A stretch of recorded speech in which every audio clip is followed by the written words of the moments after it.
We have over 200 employees that work for Veridian. This is our main headquarters at Ajax.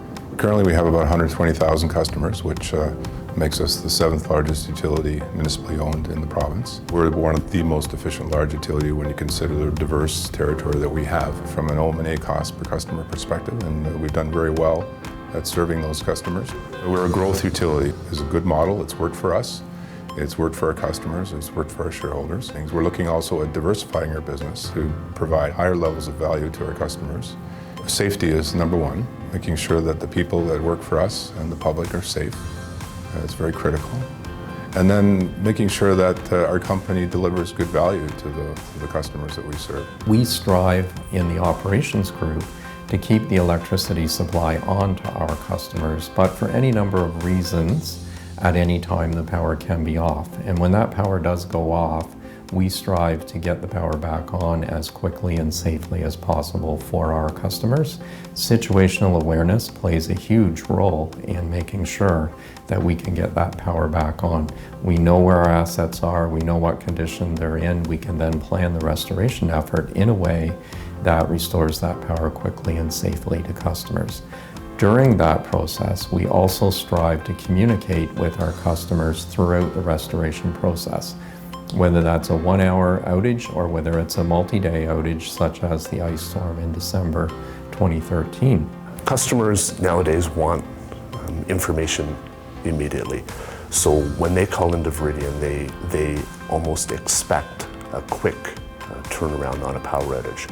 So I want to ensure that Veridian can provide the tools, the communication means, and the staff necessary in order to put a speedy recovery on a power outage. So the vision at Veridian was that we wanted one product, one map that everyone could go to get what they need out of the GIS.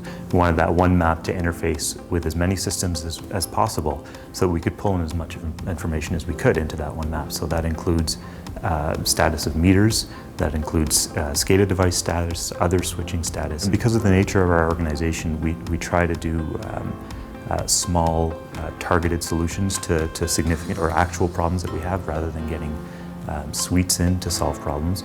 So ESRI enables that kind of small targeted solution, whether through the ArcGIS cloud or through APIs that we can then develop on, or even just web services that you can kind of pick and choose what data to display. The amount of resources that ESRI pours into developing and staying cutting edge, it's a very attractive thing for us because we want to leverage modern IT practices. The implementation as far as software goes was very smooth. I think we had an ESRI individual in on Monday to set up the environment to train us, and by Wednesday we had dashboards made, we had collector apps made, and we were good to go. So we have an outage tool now using ESRI where we simply collect outage information, and then from that information in the GIS we'll send tweets, we'll update our voice messaging, we're going to be calling customers soon and sending texts. In the past, it's always been a user of the GIS information had to put a request in through our GIS department, and we found that the ArcGIS online tool has allowed for more of a self-serve atmosphere to allow users to go in and find the information they require on their own.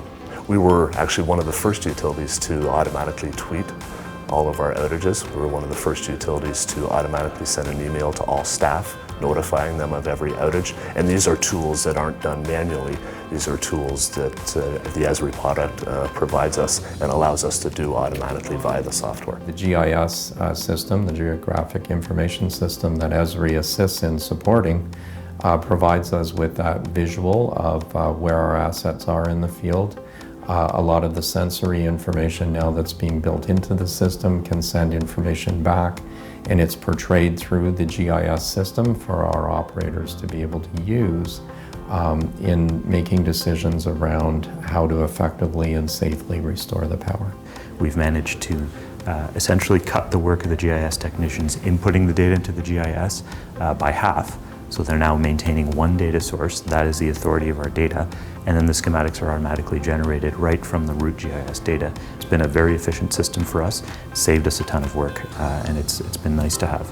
And from what we can gather, it was the best product on the market for that use. For our internal customers, the one thing we want to do at Veridian is we'd like to enable everyone inside the organization to become a GIS tech without having to know how to be a GIS tech. And that's the next step we're going to try to start taking with ArcGIS.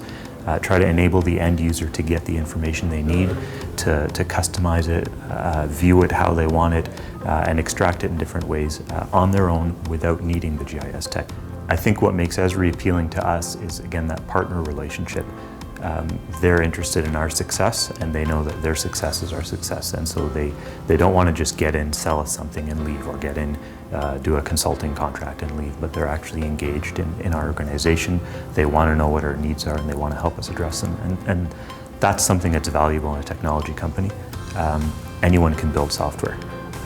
It's getting people who are going to engage in your organization and build the software you need and customize it to you and actually care about what you're trying to accomplish.